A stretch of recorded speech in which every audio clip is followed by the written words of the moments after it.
دوستو یہ اس دور کی کہانی ہے کہ جب اسلامک ہسٹری کی سب سے بڑی سلطنت یعنی سلطنت عثمانیہ کو ختم کر دیا گیا تھا، اور سلطنت کو ختم کرنے کے بعد اس کے سبھی آخری وارثوں کو بھی ان کے ہی ملک یعنی ترکی سے باہر نکال دیا گیا تھا۔ عثمانی خاندان کی کسی فیملی کو فرانس، تو کسی فیملی کو برٹین، تو کسی فیملی کو مصر بھیجا گیا تھا۔ خوش آمدید ویورز، السلام علیکم ورحمۃ اللہ وبرکاتہ۔ میں سرتاج احمد ایوبی، میں ہوں فرجانہ ایوبی۔ آج ہم جس ویڈیو کا ریئیکشن کرنے والے ہیں اس کا ٹائٹل یہ ہے کہ سلطنت عثمانیہ کی بیٹی کی کہانی کیا ہے۔ تو آج کا ویڈیو بہت ہی انٹرسٹنگ ہونے والا ہے۔ میری آپ لوگوں سے گزارش ہے کہ ویڈیو کو اینڈ تک دیکھیے گا، اور آپ کو اس ویڈیو کا لنک ڈسکرپشن باکس میں مل جائے گا۔ تو وقت کو بالکل ضائع نہیں کرتے ہیں اور ویڈیو شروع کرتے ہیں۔ دوستو یہ اس دور کی کہانی ہے کہ جب اسلامک ہسٹری کی سب سے بڑی سلطنت یعنی سلطنت عثمانیہ کو ختم کر دیا گیا تھا، اور سلطنت کو ختم کرنے کے بعد اس کے سبھی آخری وارثوں کو بھی ان کے ہی ملک یعنی ترکی سے باہر نکال دیا گیا تھا۔ عثمانی خاندان کی کسی فیملی کو فرانس، تو کسی فیملی کو برٹین، تو کسی فیملی کو مصر بھیجا گیا تھا۔ جدید ترکی کے فاؤنڈر یعنی مصطفیٰ کمال اتا ترک نے سلطنت عثمانیہ کے آخری سلطان یعنی سلطان عبد المجید کو بھی ان کی پوری ہی فیملی کے ساتھ فرانس بھیج دیا تھا۔ اب ایسی حالت میں پورے ہی عثمانی خاندان کا کنیکشن آپس میں ٹوٹ چکا تھا، اور ہر ایک کی مالی حالت خراب ہوتی جا رہی تھی۔ دوستو کیونکہ ہمارے دیش بھارت میں تو پہلے سے ہی سلطنت عثمانیہ کو ختم کرنے کا ویرودھ بڑی تیزی کے ساتھ چل ہی رہا تھا، اور اس پورے پروٹیسٹ کو لیڈ کر رہے تھے مولانا محمد علی جوہر، مولانا محمد شوکت علی، اور ساتھ ہی ساتھ گاندھی جی جیسے لوگ۔ ان سبھی لوگوں کی یہ مانگ تھی کہ سلطنت عثمانیہ کو دوبارہ سے قائم کیا جائے، لیکن بدقسمتی سے ان لوگوں کی یہ کوشش ناکام رہی تھی۔ لیکن دوستو جب 1924 میں سلطنت عثمانیہ کے آخری سلطان یعنی سلطان عبد المجید کو ان کے ہی ملک سے نکال دیا گیا اور انہیں ان کی پوری فیملی کے ساتھ فرانس روانہ کر دیا گیا، تو فرانس میں پہنچ کر ان کی مالی حالت بہت کمزور ہو گئی تھی، جس کی وجہ سے وہ اور ان کی فیملی حد سے زیادہ پریشان رہنے لگے تھے۔ عثمانی سلطنت کے آخری سلطان کی یہ حالت دیکھ کر بھارت میں موجود مولانا محمد شوکت علی بہت پریشان ہوئے۔ اب کیونکہ مولانا محمد شوکت علی تو پہلے سے ہی عثمانی سلطنت کی سپورٹ میں بھارت میں بہت زیادہ پردرشن کر چکے تھے، انہوں نے فوراً عثمانی سلطنت کے آخری سلطان یعنی سلطان عبد المجید کو لے کر حیدرآباد کے نظام میر عثمان علی خان سے بات کی، اور میر عثمان علی خان سے یہ درخواست کی کہ آپ کو چاہیے آپ فوراً عثمانی سلطنت کے آخری سلطان کی ہر طرح سے مدد کریں۔ حیدرآباد کے نظام میر عثمان علی خان نے مولانا محمد شوکت علی کی اس بات کو بہت سیریس لیا، اور فوراً سلطنت عثمانیہ کے آخری سلطان کی ہر طرح سے مدد کی۔ اب دوستو کیونکہ میر عثمان علی خان تو اس دور میں دنیا کے سب سے امیر انسان مانے جاتے تھے، اب بھلا ان کے لیے کسی بھی انسان کی کسی بھی طرح سے مدد کرنا کیا مشکل ہو سکتا تھا۔ انہوں نے نہ صرف فرانس میں موجود آخری سلطان کی فیملی کی مدد کی، بلکہ اس کے ساتھ ساتھ دنیا بھر میں موجود پورے ہی عثمانی خاندان کی مدد کی تھی۔ خاندان کی ہر ایک فیملی کے لیے مہینے پر الگ الگ وظیفہ بھی مقرر کر دیا تھا، جن میں سب سے زیادہ وظیفہ سلطنت کے آخری سلطان یعنی سلطان عبد المجید کے لیے مقرر کیا گیا تھا، اور اس طرح سے حیدرآباد کے نظام اور عثمانی خاندان کے بیچ تعلقات بڑھتے چلے گئے تھے۔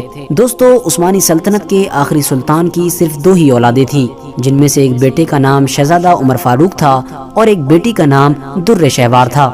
در شہوار 1914 میں پیدا ہوئی تھی، اور جس وقت انہیں ان کے ہی ملک یعنی ترکی سے نکالا گیا تھا اس وقت ان کی بیٹی یعنی در شہوار کی عمر 10 سال تھی۔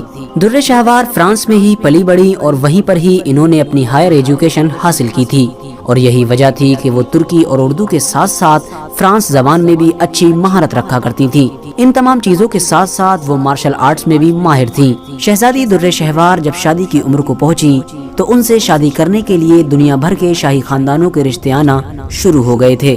بتایا جاتا ہے کہ سلطان عبد المجید کے پاس مصر کے بادشاہ کے بیٹے اور ایران کے شہزادے کا بھی رشتہ آیا تھا، لیکن سلطان عبد المجید نے یہ دونوں رشتے ہی منع کر دیے تھے۔ ایسے حالات میں بھی مولانا محمد شوکت علی نے حیدرآباد کے نظام یعنی میر عثمان علی خان سے بات کی، اور انہیں یہ مشورہ دیا کہ آپ اپنے بیٹے یعنی اعظم جہاں کے لیے سلطان عبد المجید سے ان کی بیٹی کا ہاتھ مانگ لیں۔ لہٰذا میر عثمان علی خان نے ایسا ہی کیا۔ اب بھلا سلطان عبد المجید بھی اس انسان کو کیسے منع کر سکتے تھے کہ کہ جس انسان نے ہر مشکل وقت میں ان کا ساتھ دیا تھا۔ لہٰذا شہزادی در شہوار کا رشتہ حیدرآباد کے نظام میر عثمان علی خان کے بیٹے یعنی اعظم جاہ کے ساتھ طے ہو گیا، اور آخرکار 12 نومبر 1931 کو ان دونوں کا نکاح ایک سادہ سی محفل میں کرا دیا گیا تھا۔ اعظم جاہ اور شہزادی در شہوار کا نکاح مولانا محمد شوکت علی نے پڑھایا تھا۔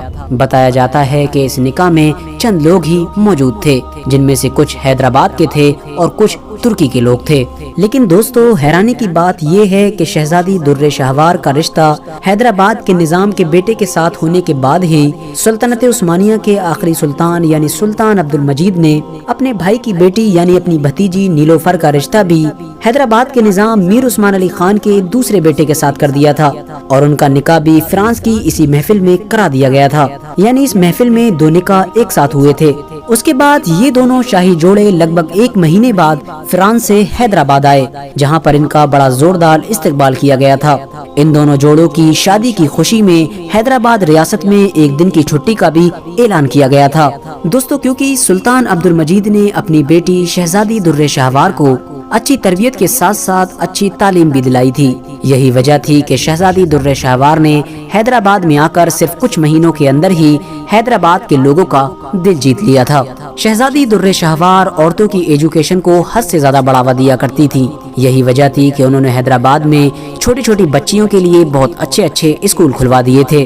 شہزادی در شہوار اور اعظم جاہ کی 2 اولادیں ہوئیں، جن میں سے ایک بیٹے کا نام مکرم جاہ اور ایک کا نام مفہم جاہ تھا۔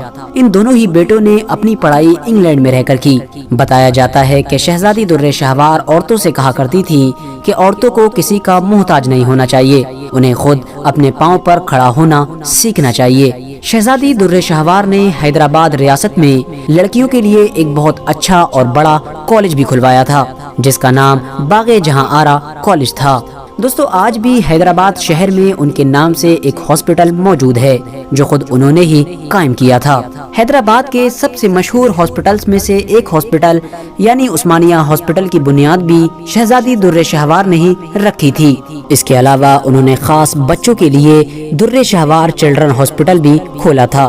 علی گڑھ مسلم یونیورسٹی میں موجود اجمل خان میڈیکل کالج کی اوپننگ بھی شہزادی در شہوار نے ہی کی تھی۔ اتنا ہی نہیں، انہوں نے 1940 میں حیدرآباد کے سب سے پہلے ایئرپورٹ کی بھی اوپننگ کی تھی۔ دوستو، عثمانی سلطنت کی اولاد یعنی شہزادی در شہوار نے اپنی زندگی کا زیادہ تر حصہ حیدرآباد میں ہی گزارا تھا، اور اس کے بعد آخرکار 2006 میں 92 سال کی عمر میں ان کی وفات ہو گئی تھی۔ آج کی اس ویڈیو میں ایک چیز یہ دکھائی گئی اور بتائی گئی ہے کہ عثمانیہ سلطنت کی وہ بہترین لڑکی جس کا نام در شہوار تھا، جس کی شادی حیدرآباد کے نظام میر عثمان کے بیٹے سے ہوئی، اور ایک بھتیجی کی شادی فرانس کی محفل میں ایک سادگی کے ساتھ ہوئی۔